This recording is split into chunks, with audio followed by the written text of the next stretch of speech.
Bismillahirrahmanirrahim. Assalamualaikum warahmatullahi wabarakatuh. Alhamdulillah. Allahumma shalli wa sallim wa barik ala Muhammad. Bertemu lagi dengan Bapak, teman-teman mahasiswa Universitas Muhammadiyah Bandung. Mudah-mudahan dalam kondisi sehat walafiat, dalam kondisi yang terbaik, dalam kondisi selalu berpositif thinking kepada Allah Subhanahu wa taala, dalam kondisi yang selalu bersyukur kepada Allah Subhanahu wa taala. Pada pertemuan kita kali ini, bertemu lagi dengan Bapak di mata kuliah kalkulus. Di pertemuan kali ini yang akan kita bahas adalah tentang matematika modeling atau permodelan matematika.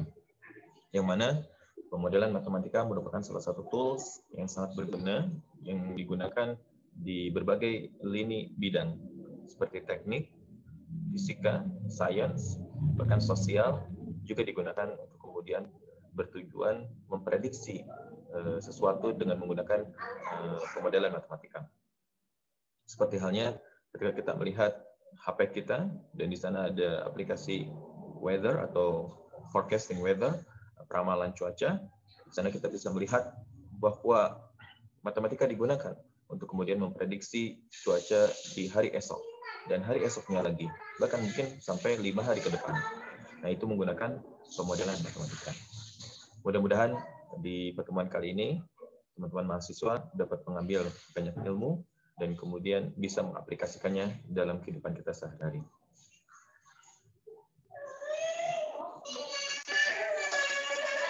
Bicara tentang pemodelan matematika atau proses pemodelan matematika, maka tidak luput dengan yang namanya real life problem atau masalah dunia nyata, yang mana ini menjadi satu tantangan bagi umat manusia untuk kemudian memecahkan masalah dan kemudian mencari solusinya sehingga nanti kemudian bisa diterapkan atau diuji forecasting ke depannya. Maka pertama yang kemudian kita harus lakukan, yang menjadi tantangan kita ketika kita melihat suatu permasalahan dalam dunia nyata adalah kemudian kita membuat rumus matematika. Kita kemudian menggunakan model-model yang cocok ya di dalam matematika itu sendiri. Misalkan terdapat beberapa data yang kemudian disajikan dalam bentuk diagram pancar. Kemudian kita bisa memprediksi atau mengira-ngira model apakah yang kemudian cocok nanti dengan permasalahan tersebut. Apakah menggunakan model linear, model eksponensial, model logaritma, bentuk pangkat atau bentuk angka, yang kemudian masing-masing memiliki kecocokan tersendiri terhadap data itu sendiri.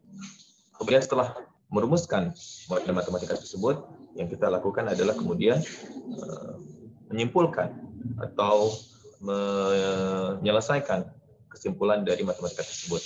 Tentunya dengan menggunakan model atau fungsi yang telah kita ketemukan sebelumnya. Setelah itu kita uji ya model yang telah kita dapatkan tadi dengan dunia nyata. Apakah terdapat kecocokan atau terdapat errorkah atau selisih atau galat antara data real dengan data model yang kemudian kita prediksi. Sehingga keempat proses inilah yang dinamakan proses pemodelan matematika itu sendiri. Yang pertama kita masuk ke salah satu model ya, yang sering kita jumpai ya, yaitu model linear. Ya. Model linear ini memiliki ciri khas bahwa dia dalam bentuk kalau misalnya kita buatkan secara grafik, maka grafiknya berupa garis lurus, ya, garis lurus atau linear. Ya.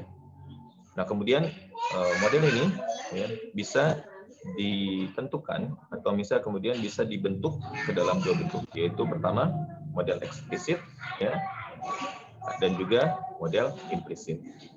Ketika disebutkan dalam model atau dituliskan dalam model eksplisit, maka di sini kita bisa melihat ya dia memiliki fungsi y sama dengan mx plus b, di mana mx di sini, m di sini adalah suatu gradien ya, gradien dari fungsi tersebut atau gradien dari garis lurus tersebut. Misalnya di sini ya ada satu garis, maka gradien di sini menggambarkan berapa sih kemiringan dari garis tersebut.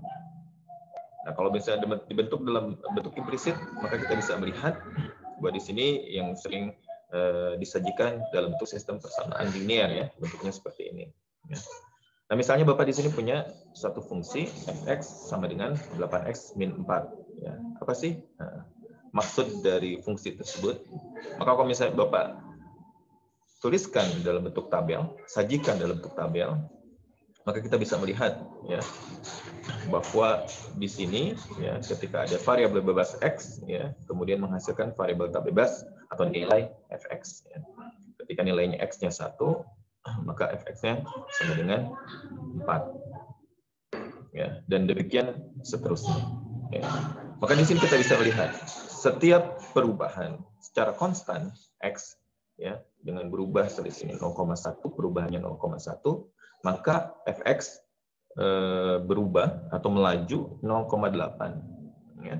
Artinya di sini ya ketika x berubah atau bergerak 1 poin ya, maka kemudian fx bisa berubah atau bergerak 8 kali lebih cepat dan dia bersifat konstan ya, dari setiap x ke x berikutnya, menghasilkan nilai yang konstan perubahannya itu di 8. Maka kita bisa melihat ya dengan kata lain angka 8 di sini artinya menggambarkan bahwa laju perubahan y terhadap x yang mana yaitu x. Nah ini kalau kita lihat maka kemudian dari fungsi y. Kemudian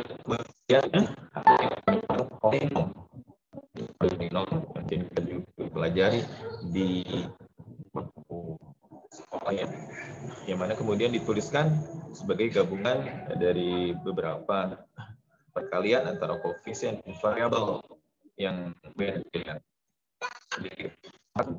Maka kemudian dari ini kita memiliki bilangan n ya sebagai bilangan bulatan negatif ya dengan a0 sampai an merupakan suatu koefisien.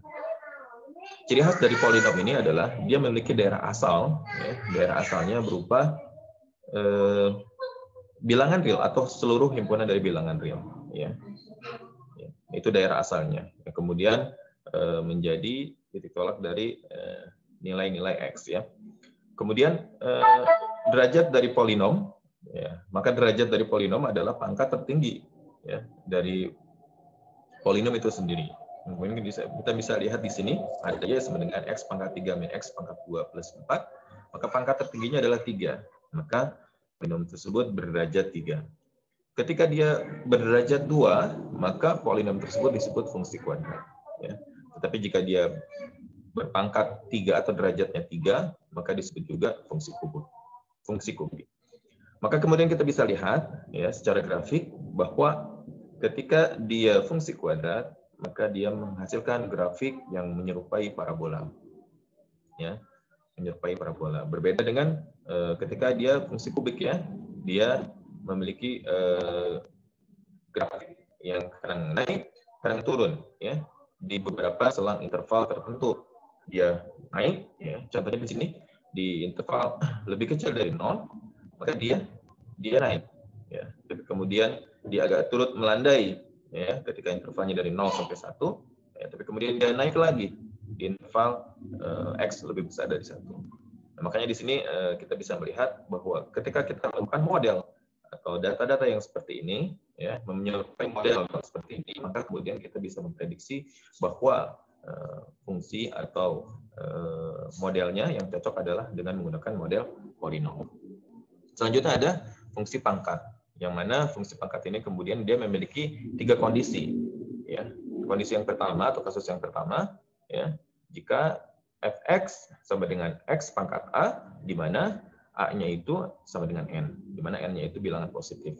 Yang kedua, a sama dengan 1/n, ya, di mana a-nya itu ya 1/n. Ya. Kemudian yang ketiga, fx sama dengan x pangkat a, di mana a-nya itu negatif 1. Nah, kita lihat kasus yang pertama, ya, fx sama dengan x pangkat a, di mana a-nya itu sama dengan n. Maka ini sama dengan fungsi berpangkat seperti ini. Contoh, ya, secara grafik Pak akan gambarkan, misalnya ada fx sama dengan s pangkat n, di mana n-nya itu dari 1 sampai 6. Maka kita bisa melihat ya, ada perbedaan ya, yang cukup signifikan. Kita lihat ketika misalnya N-nya itu bernilai genap dan N-nya itu bernilai ganjil. Contoh yang di sebelah kiri ini grafik, ya, dia N-nya ganjil, ya, maka kemudian dia menghasilkan tapi bentuknya seperti ini ya.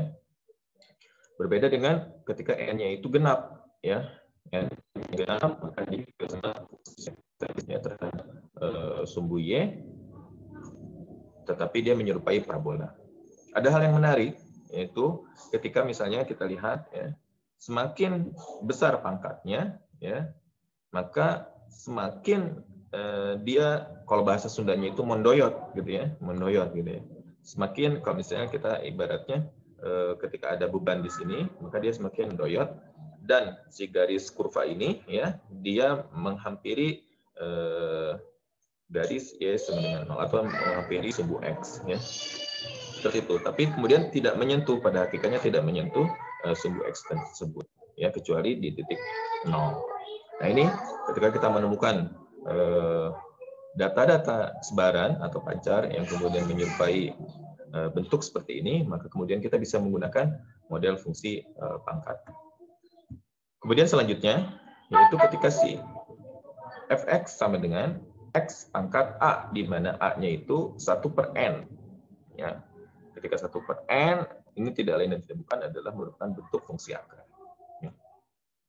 Maka kita bisa melihat, ya, sama pun dengan yang tadi yang awal, ketika N-nya itu bernilai ganjil atau genap, itu memberikan perbedaan terhadap grafiknya. Maka ketika X-nya itu, atau N-nya itu, mohon maaf, N-nya itu berupa bilangan genap, ya, maka kita bisa melihat, ya, fungsinya bentuknya seperti ini. Dan dia memiliki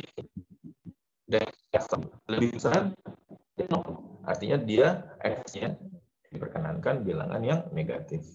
Tapi jika dia pangkatnya ya 1 per bilangan N-nya itu bilangan ganjil, ya, maka pada hakikatnya daerah asalnya adalah berupa seluruh himpunan bilangan real.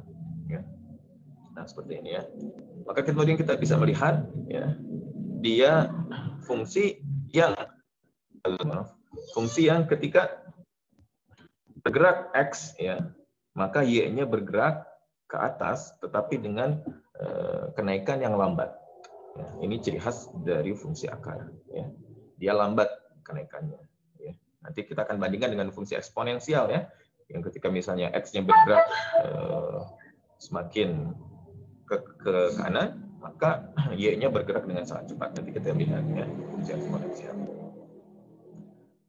Kemudian selanjutnya yaitu nanti ada fx sama dengan x pangkat a, di mana a-nya itu negatif 1. Maka dia memberikan bentuk seperti hiperbola seperti ini ya.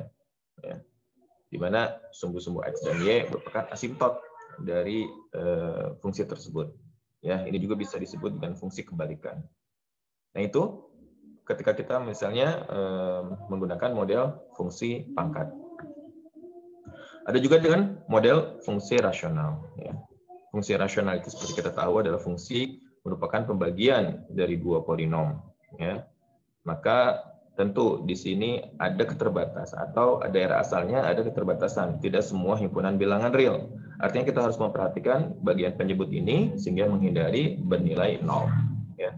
Maka contohnya fungsi yang Bapak berikan 2x pangkat 4 min x kuadrat plus 1 dibagi x kuadrat min 4, maka di sini himpunan daerah asalnya ya dari fungsi tersebut adalah seluruh bilangan real, di mana hanya di titik min 2 sama 2 dia tidak terdefinisi ya, artinya nilai-nilai min 2 dan 2 tersebut bukan merupakan elemen atau anggota dari daerah asalnya, dan dia memiliki bentuk yang berbeda-beda ya, tergantung dari daerah asalnya. Kita bisa lihat ya secara intuisi bahwa di sini ketika si X-nya atau daerah asalnya ya, lebih kecil dari min 2, ya, maka dia bernilai positif.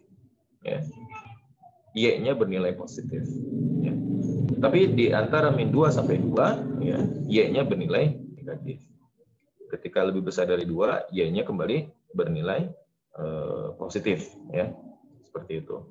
Nah, ini termasuk kalau dalam limit nanti kita bicara ada kekontinuan dari suatu fungsi, maka ini termasuk fungsi yang discontinue pada titik-titik, ya, terutama di titik-titik min 2 dan 2.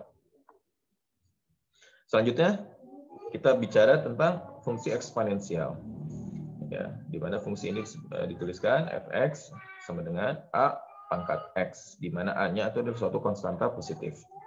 Nah, ini fungsi yang kemudian banyak kita temukan dalam fenomena-fenomena alam. Ya, contohnya di sini kita bicara tentang populasi manusia. Maka populasi manusia itu biasanya mengikuti fungsi eksponensial yang harusnya mungkin mengikuti linear, tapi ternyata kenaikan jumlah manusia per tahunnya itu mengikuti fungsi eksponensial. Yang artinya kalau misalnya tidak direm, maka kemungkinan besar nanti tahun 2050 bisa jadi ada berapa miliar atau ya, yang sekarang aja tahun 2020 ada sekitar 7 miliar ya populasi manusia. Kalau tahun 2050 mungkin lebih dari 7 miliar, ya, bisa hampir 11 miliar atau 15 miliar. Ya, artinya di sini kalau kita bicara populasi manusia mengikuti eksponensial.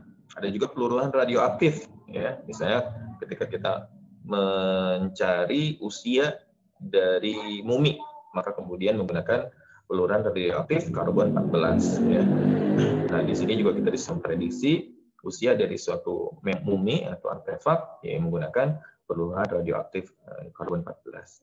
Nah, ini biasanya dia bentuknya seperti ini, ya. Ketika misalnya X-nya bergerak lambat, tapi Y-nya bergerak meningkat tajam. Nah, itu ciri-ciri dari fungsi eksponensial. Ada juga fungsi logaritma, ya, yang kemudian bentuknya seperti ini, ya. Dia memiliki daerah asal yaitu dari 0 sampai tahingga, ya. Tapi daerah nilainya adalah berupa himpunan seluruh himpunan bilangan real, ya. Dan ini kelihatan, ya, semakin kecil basisnya. Contohnya di sini kita punya basis 2, 5, dan 10, ya.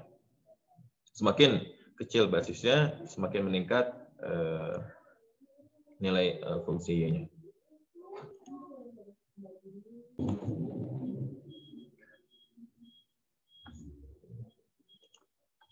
Selanjutnya fungsi trigonometri.